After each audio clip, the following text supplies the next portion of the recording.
بالله من الشيطان الرجيم بسم الله الرحمن الرحيم وقوله إنا وكلمنا مريم رسول الله وما قتلوه وما صلبوه ولكن شبه له صدق الله العظيم.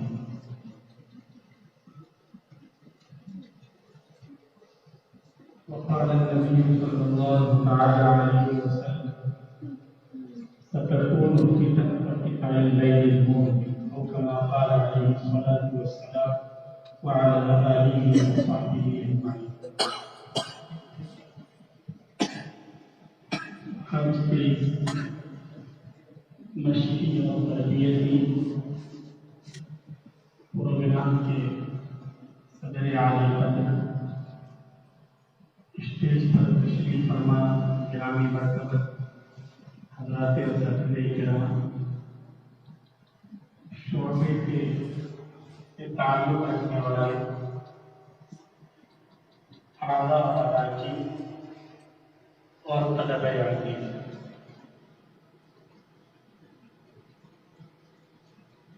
موضوع سے متعلق ضروری تفصیلات حضرات کے سامنے آ گئی۔ شروع میں ہمارے عزیز مولوی سعادت صاحب نے مبحث کی اچھے انداز میں وضاحت بھی کر دی اور پھر دونوں طرف سے جو ترکی بدرکی جوابات کا اور سوالات کا سلسلہ ہے، اس سے بھی آپ نے بہت کچھ سمجھ لیا ہوگا، حاصل کرنے کی کوشش کی ہوگی، اور پھر آخر میں ماشاءاللہ ہمارے حضرت مولانا صداقت صاحب جو اس موضوع پر ایک طرح سے اتھارٹی کی حیثیت رکھتے ہیں، متخصص ہیں، انہوں نے چند اہم نکات کی طرف رہنمائی کی، اور واقعہ یہ ہے کہ یہ موضوع بہت ہی حساس ہے اور توجہ طلب ہے۔ ہم لوگ بعض مرتبہ ایسی چیزوں سے ہمارا واسطہ نہیں پڑتا، لیکن لوگ پیش کی غیر چیزوں میں الجھ جاتے ہیں، اور جو دور سے بڑے حملے اور بہت ہی بھیانک قسم کے اٹیک ہو رہے ہوتے ہیں، ان سے ہم اپنی آنکھیں موند لیتے ہیں۔ اس لیے ہمیں ذرا بیداری کا حکم دینا چاہیے۔ عیسائیت کے ساتھ اسلام کا رشتہ اتنا ہی پرانا ہے جتنی تاریخ اسلام کی جتنی تاریخ پرانی ہے۔ جب پہلی مرتبہ 500 سال کے بعد اس زمین کا آسمان سے رشتہ قائم ہوتا ہے اور اللہ کا فرشتہ جبریل امین اللہ کا پیغام اور میسج لے کر غار حرا میں رسول اکرم صلی اللہ علیہ وسلم کے پاس تشریف لاتے ہیں اور یہ قرآن پڑھوایا جاتا ہے، اس کے بعد رسول اکرم صلی اللہ علیہ وسلم پر جو کیفیت طاری ہوتی ہے، انی خشیت نفسی، اور آپ پر جو ایک گھبراہٹ طاری ہوتی ہے، اس کے بعد فوراً حضرت خدیجہ رضی اللہ عنہا آپ کو جہاں لے جاتی ہے، وہ ایک بڑے معتبر اور متبادل یہ عیسائی عالم دینی جو تھے حضرت ورقہ، تو جیسے ہی وحی کا یہ سلسلہ شروع ہو رہا ہے، اس کے ساتھ ہی عیسائیت کے ساتھ اسلام کے رشتے کا بھی آغاز ہو جاتا ہے، اور یہ سلسلہ آئندہ بھی چلتا رہے گا، اور اس وقت تک ہمیشہ پورے قرآن کریم کو آپ پڑھ جائیے، آپ کو اندازہ ہوگا کہ عیسائیت کے سلسلے میں قرآن کریم نے بہت ہی نرم رویہ اپنا رکھا اور بہت سمجھانے کی کوشش کی ہے۔ ان کے لوگوں کی، جیسا کہ ابھی آیات آپ کے سامنے پڑھی گئی، ان کے رہبان کی تعریفیں بھی کی گئی ہیں۔ ان کے مقابلے میں یہودیوں کی سرزنش زیادہ ہے، اور بہرحال ان کی جو خباثتیں تھیں، ان کی جو شرارتیں تھیں، وہ ان سے کئی گنا زیادہ بڑھی ہوئی تھی۔ اس لیے قرآن کریم کا جو روح سخن ہے اور جو انداز ہے خطاب کا، وہ ذرا مختلف ہے۔ خود اسی آیت میں آپ دیکھ لیجیے، میں نے جو آیت کریمہ پڑھی ہے، اس میں عیسائیوں کے بالکل ہی نایل حل مسئلے کو بتایا جا رہا ہے، اس کا حل پیش کیا جا رہا ہے، اور جن مسائل پر آج آپ نے مناظرے کو سنا، یہ جو امہات عقائد ہیں، ان سارے عقائد کے بارے میں قرآن کریم نے مسئلے کو بالکل واضح کر دیا ہے، لیکن براہ راست وہاں بھی عیسائیوں کو اس طرح نہیں کہا گیا बल्कि वो सारी डांट जो पड़ रही है वो यहूदियों को पड़ रही है।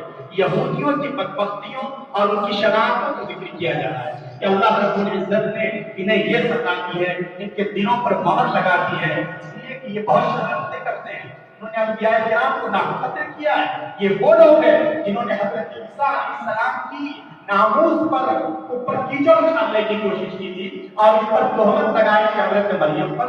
ये वो लोग हैं। उसके बाद अल्लाह तबारक व तआला ने फरमाया है कि ये इस तरह की बकवास करते हैं। और ईसा के बारे में जो इब्ने मरियम है, कुरान करीम ने यही साफ कह दिया कि ईसा जो है वो मरियम के बेटे हैं और तो कोई खुदा और माबूद नहीं है। इब्न का लफ्ज भी इस्तेमाल किया गया कि ये इब्नुल्लाह नहीं है बल्कि ये इब्ने मरियम है। और जिस तरह आम लोग आम इंसान इब्न होते हैं वही रिश्ता इब्नियत का हजरत ईसा अलैहिस्सलाम का भी है। उसके बाद अल्लाह ने बताया कि ये आम इब्न से इनका दर्जा बढ़ा हुआ है। रसूल अल्लाह, ये अल्लाह के रसूल हैं। ये रसूलुल्लाह यहूदियों का कौल नहीं है, ये कुरान करीम ने हजरत ईसा अलैहिस्सलाम का तारुफ कराया। इसलिए कि यहूदी हजरत ईसा अलैहिस्सलाम ये तो कुफ्र के कायल हैं, वो इनके तकद्दुस के कायल नहीं है, बल्कि रिसालत के कायल नहीं है। और इसी अपने मज़मूमा अकीदे की वजह से इन्होंने हजरत ईसा अलैहिस्सलाम के खिलाफ इतना सख्त एक्शन ले लिया था। कुरान करीम के साथ किया रसूलुल्लाह, उसके बाद 7 लफ्जों में कहा वमा क़तलू वमा सलबू, ये बछड़ा कर रखा है और इसी पर पूरी ईसाईयत की बुनियाद खड़ी करती है। याद रखो इस तरह का कोई वाकया पेश ही नहीं आया। यहूदियों ने हजरत ईसा अलैहिस्सलाम को कत्ल ही नहीं किया। जब कत्ल ही नहीं किया तो दूसरी हयात का ही सवाल नहीं पैदा होता। वमा सलब को सूली पर लटकाया ही नहीं है और जब सूली पर उनको लटकाया ही नहीं गया तो अकीदे कफ़ारा की भी बिल्कुल जड़ से ही उसकी तरदीद हो जाती है और उसका बदलाव हो जाता है। कुरान करीम ने बहुत साफ लफ्जों में उसूली तौर से इस मसले को हमेशा के लिए याद कर दिया। इसलिए नज्जाशी के सामने जब ये आयत पढ़ी गई है उसकी आंखों में आंसू आ गए और उसने साफ कहा कि हकीकत वही है जो कुरान करीम ने बयान किया है। तो ये ईसाइयों के साथ जो कुरान करीम का जो अंदाज़े तसादुक़ है वो भी तरह लग रहा है और ईसाइयों ने भी मदद की है। जब पहली मरतबा मुसलमानों पर जुल्म और सितम के पहाड़ तोड़े गए तो मुसलमान किसी और जगह नहीं बल्कि वो नज्जाशी के पास पहुंचे हैं। वो नज्जाशी मतलब ईसाई था, लेकिन अल्लाह ने उनके दिल को नरम किया, उसने इन मुसलमानों का इस्तेमाल किया। हजरत रसूल अकरम सल्लल्लाहु अलैहि वसल्लम ने सन 6 हिजरी में जब पूरी दुनिया के सलातीन के नाम खुतूत लिखे तो अलग-अलग लोगों का उस पर रद्द-ए-अमल का रिएक्शन आपको मालूम है क्या था। लेकिन जब यही खिताब का उस वक्त की ईसाई दुनिया के सबसे बड़े बादशाह हिरक़ल के पास जाता है तो वो इसको पूरे प्रोटोकॉल के साथ और पूरे एहतराम के साथ वो इस खत को उसके मकाम पर रखता है और उसने इस तरह की कोई गुस्ताखी नहीं की है। तो ये ईसाई के साथ जो शुरू में इस्लाम का ताल्लुक रहा है वो ताल्लुक उससे और बेहतर अंदाज में अखीर में भी होने वाला है। लेकिन इस वक्त की जो सूरत हाल है वो ये है कि इस्लाम और ईसाईयत की कशमकश ये बहुत जोरों पर है और बहुत तेजी के साथ ये कशमकश बढ़ती ही जा रही है। एक तरफ तो यहूदी है, यहूदियों का मसला ये है कि उनका जो मजहब है वो दियानत सुलालिया नहीं है, नस्ली मजहब नहीं है। उन्होंने तो साफ अपने मजहब के दरवाजे पर पहरा बिठा रखा है। अगर कोई वजीर आज़म हो, सीएम हो, पीएम हो, कोई भी हो, अगर कोई यहूदी बनना चाहे यहूदी बन ही नहीं सकता। दुनिया का कोई आदमी यहूदी नहीं बन सकता। इसलिए उन्होंने दूसरे तरीके अपना रखे हैं। उनको मालूम है कि हमारी तादाद बढ़ेगी नहीं, इसलिए लोगों को लड़ाओ और आपस में फितना और फसाद बर्पा करो। एक तरफ तो यहूदी है, दूसरी तरफ ये ईसाई है। लेकिन हज़रत मौलाना ने बहुत तफसील से आपको बताया कि ईसाइयों का ये जो नजरिया है कि इसको इन्होंने ताकती मजहब बना दिया है, ये बिल्कुल ही गलत नजरिया है, उनकी अपनी तालीमात के खिलाफ है। ये देखिए, ये जो है पूरी दुनिया को खिताब करने का हक सिर्फ इस्लाम के पास है। ये ऑथोरिटी अल्लाह रब्बुल इज्जत ने इस्लाम के अलावा और पैगंबर इस्लाम के अलावा किसी को दिया ही नहीं है। और यहाँ इलेक्शन और इलेक्ट करने की जरूरत तो वहां पड़ती है जहाँ एक से ज्यादा उम्मीदवार हो, यहाँ कोई उम्मीदवार नहीं है। ईसा अलैहिस्सलाम ने खुद कहा है, बाइबल के पुस्तक पर आप देख लीजिए उनकी तस्वीरें हैं जिसमें वो बनी इस्राइल की भटकती हुई जो भेड़ें हैं उनको राह पर लाने की कोशिश कर रहे हैं। कौम की हिदायत के लिए भेजे गए थे, एक खित्ते की हिदायत के लिए भेजे गए थे। और बाइबल में इसकी तस्वीर है, ये दावा ईसा अलैहिस्सलाम ने किया, न मूसा अलैहिस्सलाम ने किया। पूरी दुनिया की हिदायत का दावा अगर किया है तो सिर्फ और सिर्फ तन्हा पैगंबर इस्लाम सल्लल्लाहु अलैहि वसल्लम ने, या अय्युहन्नास इन्नी रसूलुल्लाह इलैकुम जमीआ, लोगों मैं हर फर्द बशर तक रसूल और पैगंबर बना के भेजा गया हूं। यहां तो किसी ने दावा ही नहीं किया, इसलिए दावत का और हर एक को अपने मजहब की तरफ बुलाने का ये सिर्फ और सिर्फ इस्लाम के पास है, मुसलमानों के पास है। लेकिन मुसलमानों की कमजोरियों से इन मज़ाहिब ने और इनके मानने वालों ने फायदा उठाया है और ईसाइयत के साथ की कशमकश बढ़ती ही गई है। और इस वक्त की जो सूरत हाल है वो आपके सामने है। ये तादाद के एतबार से यकीनन बढ़े हुए हैं और हो सकता है आदाब शुमार पर भी लोगों को इश्काल हो सकते हैं और लोग ये भी कहते हैं कि हालात छुपाए जा रहे हैं। जैसे कहीं यहाँ कहा जा रहा है कि सिर्फ 13% मुसलमान है, हालांकि सबको मालूम है कि मुसलमानों की तादाद इससे कहीं ज्यादा है।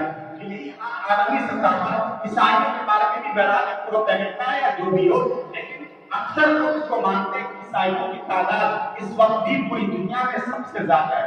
वो अपनी तादाद 2 अरब और 10 करोड़ बताते हैं और मुसलमानों को इस वक्त ये बता रहे हैं ये 2015 के जो आदाद शुमार है उसके मुताबिक है। और मुसलमानों की तादाद ये आलम की सतह पर ये 1 अरब और 60 करोड़ बताते हैं कि मुसलमान इतने हैं।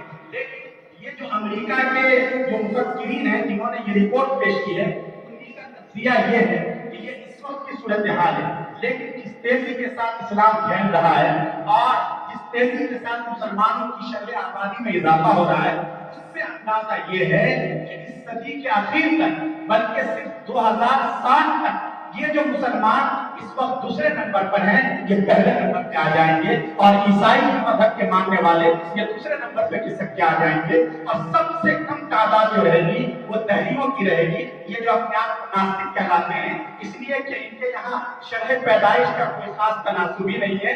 जो है वो अपने साथ ही अपनी दौलत के साथ और वो अपनी चीजों को अपने सीने में दफन करके इस दुनिया से चला जा रहा है। तो बहरहाल ये इस वक्त की सूरत हाल है।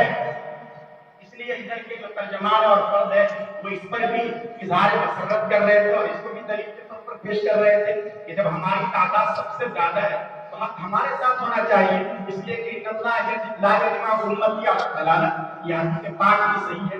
लेकिन जाहिर है कि उम्मत के जो असल मिजान है वो ये तो सब अगर वो भी शामिल हो तब भी सबसे पहले जो उम्मत इजाबत है उसके अफराद मुराद है और उम्मत इजाबत के जितने अफराद हैं सबका इस बात पर इत्तेफाक है कि ये ईसाई मजहब बिल्कुल बातिल है और ईसाइयों की कोई हैसियत नहीं है। तो कम से कम इनके इजमा से इनका बातिल होना साबित हो रहा है। तो बहरहाल ये इसकी तादाद बढ़ रही है, उसकी जो बहुत सी वजूहात हैं उनमें से कुछ चीजें हमें खास तौर से सीखने की। एक तो ये है कि इनमें अपने मजहब के कई बहुत ज्यादा दावत का जज्बा है, फैलाने का जज्बा वही है जो जुनूनी कैफियत हमारे बुजुर्गों में हुआ करती थी। जैसे हम हजरत ख्वाजा मोइनुद्दीन चिश्ती रहमतुल्लाह अलैह के बारे में और दूसरे बुजुर्गों के बारे में हम सुनते हैं, ये चीजें हमें लेनी चाहिए और सीखनी चाहिए। इनमें लड़कियां, जवान लड़कियां अपनी पूरी पूरी जिंदगी को अपने मजहब के नाम पर वक्त कर देती है, ताई देती है, अपनी जवानी को कुर्बान कर देती है। नौजवान अच्छे अच्छे अलग अलग शोबाए जिंदगी से ताल्लुक रखने वाले डॉक्टर है, इंजीनियर है, वो अपनी जिंदगी को उनकी रहमानियत का तसव्वुर है, इस्लाम ने इससे मना किया है, उस तसव्वुर की वजह से अपने आप को पूरी तरह कुर्बान कर देते हैं। झाबुआ हिंदुस्तान का वो इलाका है जहाँ सबसे ज्यादा कबायली और ट्राइबल रहते हैं, सबसे ज्यादा 80% कबायली लोग हैं, पुरानी तर्ज़ रिहाइश है उसी तरह की है। एक मरतबा वहां हमने देखा कि एक लेडी काम कर रही है, जब उसके बारे में तहकीक की और पूछा पता चला कि 18 साल से इन्हीं जो कबायली लोग हैं जिन्होंने कपड़े सही से पहन के आके उन्हें वो उनके बीच में काम कर रही है 18 साल से और आज तक वो अपने घर वापस नहीं गई, उन्हीं के साथ रहने लगी, उन्हीं के जैसा कल्चर अपना लिया। और इस तरह जब ये अंदर घुसते हैं तो इनके मानने वालों की तादाद में भी इजाफा होता है, इनके पास तरजीह के भी सारे सामान मौजूद है। दूसरी बात यह है कि इनके पास इस वक्त जो सबसे बड़ी चीज है वो ये है कि ताकत और हुकूमत का भी बड़ा असर रहता है।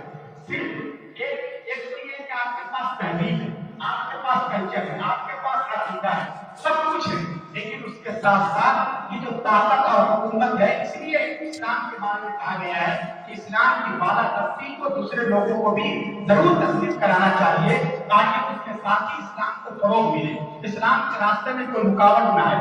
जैसे चाइना है, चाइना भी बहुत तरक्की कर रहा है, लेकिन चाइना से दुनिया के मज़ाहिब को खतरा नहीं है, क्योंकि चाइना के पास मईशत की ताकत है, इक़्तिसाद की ताकत है। हो सकता है कि माली एतबार से दुनिया की मंजिलों पर चले जाए, लेकिन चाइना के पास कोई एक मुकम्मल निज़ाम हयात नहीं है, उसके पास कोई मजहबी फलसफा नहीं है, कोई कल्चर नहीं है, कोई तहरीक नहीं है। इसलिए मुसलमानों को और इस्लाम को चाइना से मजहबी एतबार से कोई खतरा इस तरह का नहीं है कि अगर उसके कदम बढ़ते गए तो लोग उसकी तरफ चले जाएंगे। लेकिन ये जो यूरोप से जो आने वाली हवाएं हैं और ये जो इत्तेदाद की लहरें हैं, इनके पास हुकूमत और ताकत भी है, उसके साथ साथ मुस्तकिल अपना एक मजहब भी वो रखते हैं, अपनी एक तहरीक भी रखते हैं, और इसके साथ कश्मकश इस्लाम और मुसलमानों की बहुत पहले से चली आ रही है। खुद इस हिंदुस्तान में आमतौर से लोग ये समझते हैं कि अंग्रेजों ने जो इस मुल्क पर कब्जा किया वो इसलिए कि हिंदुस्तान सोने की चिड़िया कहलाता। ये भी एक हद तक सही है, लेकिन सिर्फ ये मकसद उनका नहीं था, उसके साथ साथ उसका मकसद ये भी था कि यहाँ के लोगों के ईमान पर और अकीदे पर भी हमला किया जाए। और दारुल उलूम देवबंद भी इसी मसले का कायम हुआ है। चुनांचे जहाँ इनका इक़्तिदार आता था, ये वहाँ पाबंदियों के पलटन उतार दिया करते थे। आगरा में कई बस्तियां ये ईसाइयों की नजर हो गई थी, और आगरा ही में वो जो बड़ा पादरी है फिंगर, ये आगरा ही में उसने अपनी मेहनत शुरू की थी। और हत्ता के पूरा जो एक मोहल्ला था, जिस मोहल्ले में मौलाना रहमतुल्लाह कलामी साहब का तस्करा आया हमारे बुजुर्गों में से, और जिनका मुनाजरा हुआ था, उस मोहल्ले का नाम ही मोहल्ले अब्दुल मसीह पड़ गया। इसलिए उस मोहल्ले के जितने मुसलमान थे तकरीबन सबने ईसाइयत को कबूल कर लिया। जब ईसाइयत की हवा आती है, बहुत तेज हवा आती है, पूरी पूरी आबादी उसकी जद में आ जाती है, तो इसलिए हमारे बुजुर्गों ने उसके लिए कोशिशें की हैं और उसका दिफा किया, मुकाबला किया है। लिहाजा हमें भी इससे महरूम नहीं रहना चाहिए। ये जो है पादरी फिंगर, जिसका तस्करा हज़रत मोहतमिम साहब दामद बरकातुहू ने भी किया था, यही वो है जिसको हज़रत मौलाना रहमतुल्लाह साहब ने ललकारा। उसने आखिर में पूरे हिंदुस्तान के मुसलमानों को और खासकर उलमा को तंग कर दिया था। उसने एक किताब रखी थी, मीज़ान लिखी थी, उसका नाम था मीज़ान। क्या नाम था? मीज़ान। उलमा को चैलेंज करता था। आखिर में हत्ता के ऐसा वक्त भी आ गया कि जामा मस्जिद दिल्ली की सीढ़ी पे खड़े होकर उसने कहा कि पूरे हिंदुस्तान के उलमा मेरे सवाल का जवाब नहीं दे सकते, अब मैंने सबको शिकस्त दे दी। ये उसने इतना बड़ा चैलेंज किया, और उसकी गुफ्तगू का अंदाज ऐसा था कि अच्छे अच्छे लोग उसकी तलबीस के जाल बना जाया करते थे। लेकिन हज़रत मौलाना रहमतुल्लाह साहब करानी, अल्लाह उन्हें करीब रहमत फरमाए और उनकी कब्र पर करोड़ों रहमत नाज़िल फरमाए। खड़े हो गए उम्मत मुजाहिद। वज़ीर अली खान साहब थे, वो अंग्रेजी जानते थे, उनसे उन्होंने मुसादत और मदद दी, और उसके जरिए जो ईसाइयत के माफी ने उनका मुताला किया, और मुताला करके उससे खत्तो किताबत की, और किसी तरह उसको राजी कर लिया। और वो उसको पता नहीं था कि इतने बड़े आदमी होंगे, और वो किसी तरह मुनाजरे पर राजी हो गए। सोचा कि ये भी दूसरे मौलवियों की तरह होंगे। पहले दिन जब मुनाजरा हुआ है वही आगरा के मोहल्ला अब्दुल मसीह में, जिसमें भीड़ थी और सब कुछ था, वहाँ हुक्काम भी थे, पुलिस अफसरान भी थे, सिख भी थे, हिंदू भी थे, ईसाई भी थे, हर मजहब के मानने वाले थे। पहले दिन के मुनाजरे में ही फिंगर की बोलती बंद कर दी हज़रत मौलाना रहमतुल्लाह साहब ने। उसको ये मानना पड़ा कि इंजील में 8 जगह तहरीफात हुई हैं। पहले दिन ही उसने 8 तहरीफात मानी। दूसरे दिन भी आया, लेकिन उसने कहा कि ये जो हुक्म में इब्न अबू वाली रिवायत है और इस तरह की जो बातें ये मुसलमान हैं, इनमें तारीफ नहीं हुई है। मौलाना ने कहा जब तुमने एक मरतबा तारीफ मान ली तो आपको इसके हर सत्र में शुबा पैदा हो गया। उसने कहा कि ठीक है, कल देखा जाए। लेकिन कल के सूरज के तुलू होने से पहले पहले वो यहाँ से भाग चुका था, और उसने यहाँ से अपनी जान बचाने में आप ये समझी। उसके बाद फिर अंग्रेजों की तरफ से उसके 2 साल के बाद ही 1857 का इंकलाब बर्पा होता है, और उस इंकलाब में मौलाना रहमतुल्लाह साहब के खिलाफ गिरफ्तारी का वारंट जारी होता है, और वो किसी तरह अपनी जान बचाकर यहाँ से बिलाद मुक़द्दसा की तरफ हिजरत कर जाते हैं, और वहीं आप हज़रात को मालूम है मदरसा भी कायम करते हैं और दीन की खिदमत में लग जाते हैं। ये फिंगर यहाँ से भागने के बाद कुछ दूसरे ममालिक में रहता है, मलेशिया जाता है, दूसरे मुल्कों में, उसके बाद फिर ये तुर्की पहुंच जाता है। देखिए इसमें दावत की जुनून कितना होता है। तुर्की उस वक्त आलम इस्लाम का मरकज था। बड़े बड़े उलमा शेखुल इस्लाम तुर्की में और इस्तांबुल में मौजूद थे, लेकिन उसके बावजूद वैसे भी ईसाइयों को हमेशा तुर्की का बड़ा दर्द महसूस होता है, क्योंकि असल जो ईसाइयत को फरोग मिला है, ये जो कुस्तुनतुनिया था, ये 300 साल के बाद, जैसा कि मौलाना ने जिक्र किया, वहीं से असल ईसाइयत की ये बुनियाद है जो ईसाइयत की शक्ल हमें नजर आ रही है। तो बहरहाल तुर्की को छिन जाने का इन्हें बड़ा दम है, तो तुर्की के पहुंच गया और उसने वहां जाकर लोगों के सामने ढील मारना शुरू कर दी कि वहां मौलाना रहमतुल्लाह थे, मैंने उनको भी हरा दिया, कोई मेरे सवाल का जवाब नहीं दे सका। तो वहां के तो खलीफतुल मुस्लिमीन को उनको बड़ी फिक्र हुई और उन्होंने अपने गवर्नर के जरिए मक्का मुकर्रमा में हालात मालूम किए कि हुआ क्या है हिंदुस्तान में। गवर्नर ने कहा कि मौलाना तो यही मौजूद है और ऐसा कोई मसला हुआ नहीं है, बल्कि इसको शिकन बना के भागा है। चुनांचे खलीफतुल मुस्लिमीन ने मौलाना को एजाज़ इकराम के साथ तुर्की बुलाया और तुर्की जैसे ही पहुंचे, बिल्डर को पता चला कि मौलाना यहाँ आ गए हैं, उसी दिन वो वहां से भाग गया, इसलिए कि उसमें हिम्मत नहीं थी कि फिर से मुकाबला करना। उसके बाद वहां के उलमा का इज्तिमा हुआ और खलीफतुल मुस्लिमीन ने और उनका जो वजीर था उसने गुजारिश की कि आप इन मबाहिस को मुरतब कर दीजिए। चुनांचे मौलाना ने मबाहिस को अब मुरतब किया और उसी का नाम रखा, मिजाजुल हक के जवाब में उसका नाम रखा, क्या नाम रखा, इजहारुल हक। वो जो मशहूर किताब है जिसका उर्दू में तर्जमा हो चुका है बाइबल से कुरान तक, वो जो बाइबल से कुरान तक है ना, वही नाम का एक तर्जमा है। तुर्की में, अंग्रेजी में और स्पेनिश में, तकरीबन दुनिया के अक्सर जबानों में इसका तर्जमा है, जिन जबानों में लोग पढ़ते हैं और मुताला करते हैं और रेफरेंस के तौर पर उसको इस्तेमाल करते हैं। ईसाइयत के खिलाफ जो बड़े लोग हैं जिन्होंने इस वक्त दुनिया में जिनकी बड़ी खिदमत और मरतबत रही, उनमें एक अहमद दीदात है जिन्होंने 13 किताबें लिखी इस्लाम की ईसाइयत के खिलाफ और बड़े बड़े पोप को भी चैलेंज किया और लोग उनका मुकाबला नहीं कर पाते थे और उनसे भी मुनाजरे में यही समझते थे कि शिकस्ती हमारा मुकद्दर बनेगी।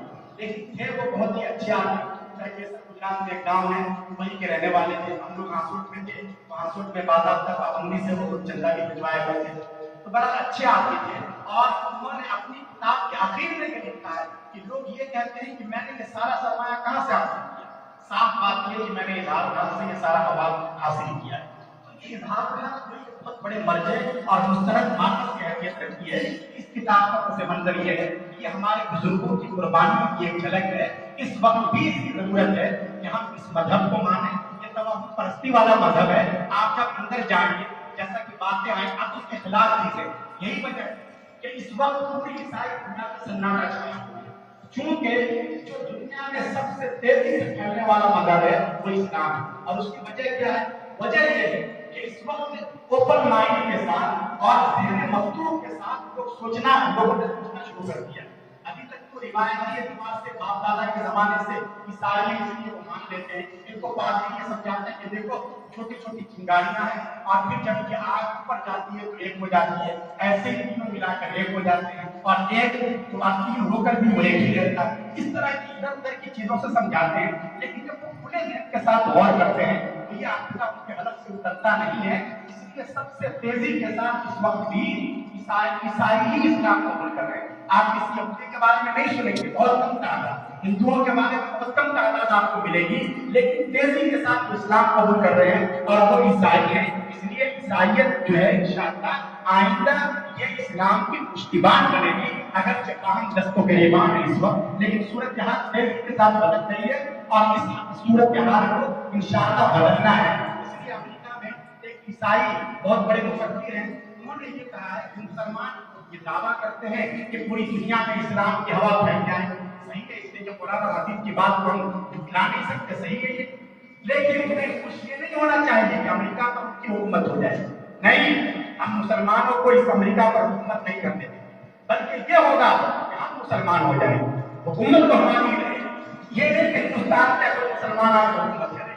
तो ये बहरहाल वो भी इस चीजों को समझ रहे हैं और इस आहट को महसूस कर रहे हैं। तो इसलिए इसमें हमारा अपना किरदार कितना होना चाहिए, वो उड़न और वो जज्बा बाकी मजहब के मानने वालों में अपने मजहब के तय है। इस तरह की चीजें हमें अपने अंदर में पैदा करने की जरूरत है। इस्लाम के आगाज में भी ईसाइयत ने इस्लाम को सहारा दिया और बरसान को तसल्ली दी और कहा कि वो ये कौम आपको निकालेंगे। आपने फरमाया कि अहुम मुखरिजिया, क्या ये सब मुझे निकालेंगे? उन्होंने कहा कि हाँ, ऐसा ही होता रहा है। ऐसे ही वो वक्त भी आने वाला है जब हज़रत ईसा अलैहिस्सलाम आएंगे और इस्लाम को कुव्वत प्राप्त करेंगे और जब सिर्फ सलीब, वो सलीब को ही तोड़ देंगे। जो ईसाइयत की सबसे बड़ी अलामत है, जिसको तकद्दुस हासिल है, उसी को खत्म कर देंगे। लेकिन उसका ये मतलब नहीं ये कि हम मुसलमान उसी पर तकिया करके बैठ जाएं, हम अपने अमाल की इस्लाह न करें और हम अपनी इनकलाबी को सोच लें, छोड़ दें। ये ऐसा नहीं होना चाहिए। तो फिर यहूदियों का मुसलमानों पे क्या फर्क है? यहूदी भी कहा करते थे आप सल्लल्लाहु अलैहि वसल्लम के आमद से पहले, जब नबी आखिर ज़मां आएंगे और उनके साथ मिलकर हम तुम्हारे ऊपर फतह हासिल कर लेंगे। और जैसा कि कुरान करीम में भी मौजूद है, उसकी तरफ इशारा है। तो ऐसे ही हम मुसलमान भी इसी तरह के राग अलापने लगे कि बहुत जल्दी हज़रत ईसा अलैहिस्सलाम आएंगे, इमाम महदी आने वाले हैं और हम उनके साथ मिलकर तमाम यहूदियों पर कब्जा कर लेंगे और हमारी हुकूमत और इस्लाम का झंडा लहराने लगेगा। तो ये तो उन्हीं की तरह की बात हो गई। ऐसी चीजों से तसल्ली तो हासिल की जा सकती है, लेकिन उसी पर तकिया कर लेना और एतमाद कर लेना ये अच्छी चीज नहीं है। तो बहरहाल दुनिया के हालात बदल रहे हैं। दुनिया में जो यहूदियों का बनाया हुआ मालियाती निजाम और सिस्टम है अपनी मौत मर चुका है और दुनिया नई करवट ले रही है। तो इन हालात में जरूरत इस बात की है कि हमें इनसे इस्लाम का ताल्लुक रहा है, जो पूरी दुनिया में ये दावा करते हैं कि सबसे बड़ी तादाद में हमें, जिसके पास साइंस है, टेक्नोलॉजी है, तरक्कियात के सब जराए, अगर कोई रोशनी स्पेन में भी है और इंदुरुस में भी है, जिस इंदुरुस में सबसे पहले 138 हिजरी में अब्दुर्रहमान अल-दाखिल सबसे पहले जाते हैं और वहां जाकर बनु उमय्या की हुकूमत कायम करते हैं, मुसलमानों की हुकूमत कायम करते हैं। उस वक्त तक यूरोप में अंधेरा था और कहीं जहालत का दौर दौरा था। वहां से लोगों को इल्म की रोशनी मिली है, लेकिन उस इल्म की रोशनी को उन्होंने बहुत अच्छी तरह इस्तेमाल किया। ये जो शाहजादा चार्ल्स है, ये आप 1-2 दिन पहले ये बादशाह बन गए। हालांकि ये जो है 75 साल के हो चुके हैं। कितने साल के? बरतानिया की एक मलका है। आप लोगों को चूंकि मोबाइल फोन से इतना ताल्लुक है नहीं, इसलिए आपको पता नहीं होगा, लेकिन ये दुनिया के सबसे मुअम्मर शहजादे हैं। इन शहजादे ने अभी एक जगह लेक्चर दिया था। इनकी जो माँ थी वो मलका थी और ये शहजादे सिर्फ 73 साल, तो ज्यादा से ज्यादा ये क्या करते थे? बस लेक्चर वगैरह दिया करते थे। तो अभी चंद सालों पहले इन्होंने लेक्चर दिया कि हम जहालत में थे, हमें मुसलमानों ने इल्म की रोशनी दी, लेकिन मुसलमान हमें इल्म की रोशनी देकर खुद अंधेरे में जाकर गुम हो गए।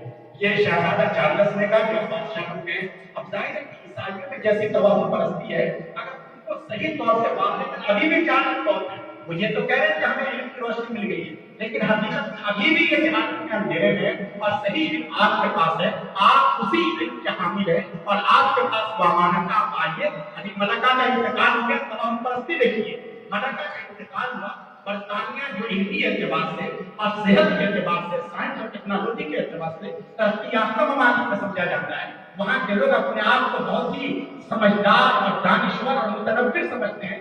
वहाँ के लोगों का मुशाहिदा ये है, एक मरतबा इसी तरह बारिश से पहले बादल आ गए आसमान में, अभी 2-3 दिन पहले उन्होंने फोटो खींचा और कहा कि हम सब लोगों को इस बादल में ये नजर आ रहा है कि हमारी मलका टोपी पहन के हमें देख रही है और हमारे ऊपर नजर रखी है।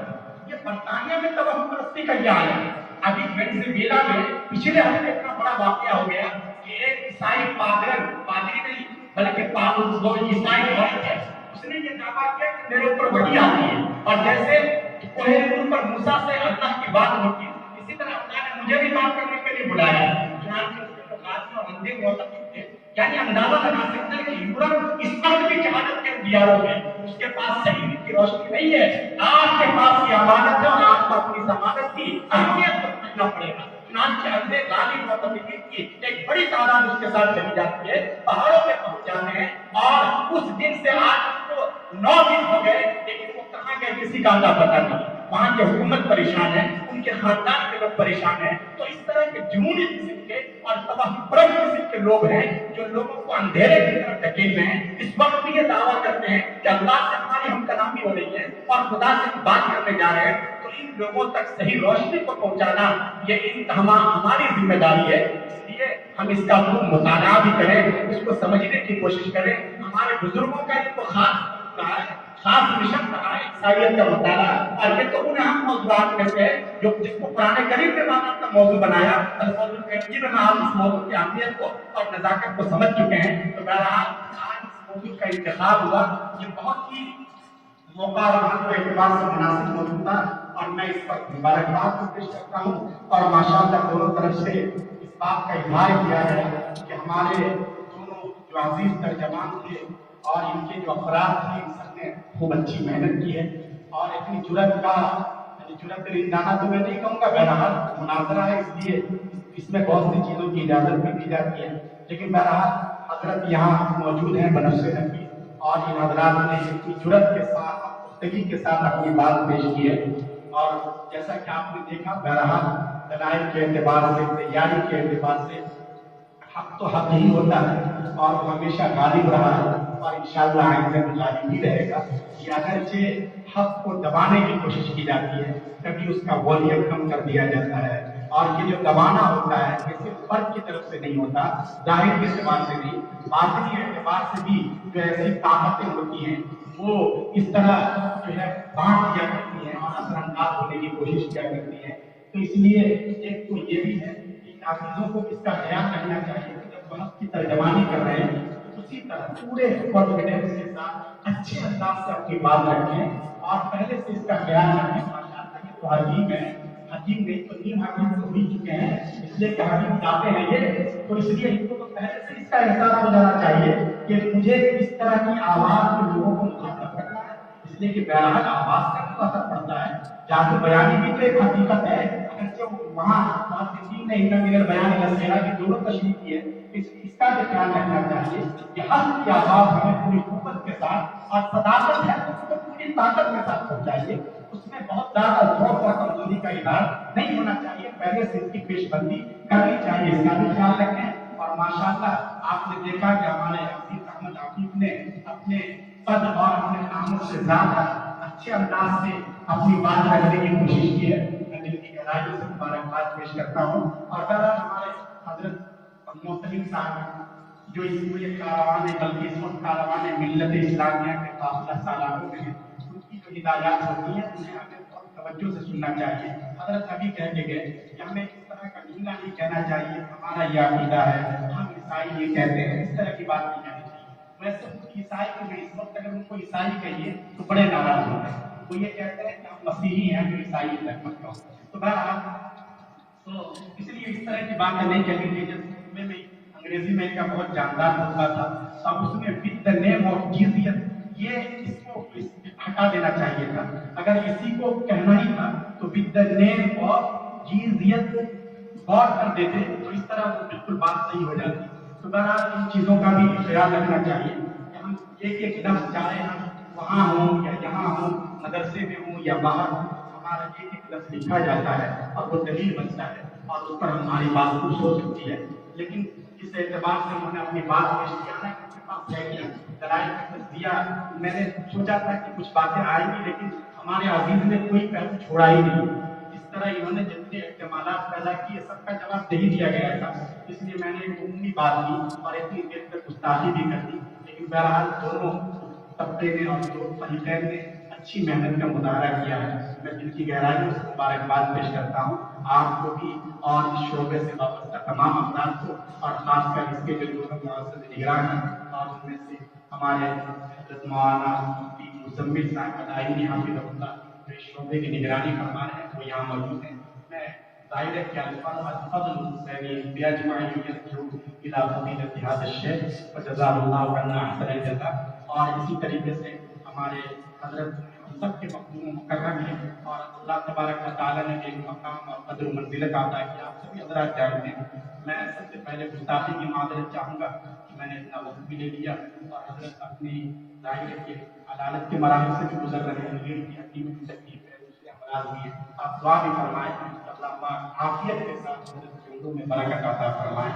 یہ سب جو ہمارے اکابر ہیں یہ ملت کا اور سب کا قیمتی سرمایہ ہے، تو میں معذرت بھی چاہوں گا اور حضرت کے بھی ہم سب شکر گزار ہیں کہ آپ نے اپنا اتنا قیمتی وقت فارغ کیا ہے۔ اللہ پاک آپ سبھی حضرات کو دارین میں اجر جزیل عطا کریں اور آپ حضرات کے حوصلوں کو اور زیادہ مہمیز لگانے والے اسباب عطا کریں تاکہ آپ بڑھیں اور بڑھتے ہی رہیں اور ملک اور ملت کا جو ایک مقدر کا روشن ستارہ اللہ تبارک و تعالیٰ آپ کو بنا دیں۔ آمین وآخر دعوانا الحمدللہ۔ Thanks for watching. Don't forget to like, comment, share and subscribe to Al Wahid channel.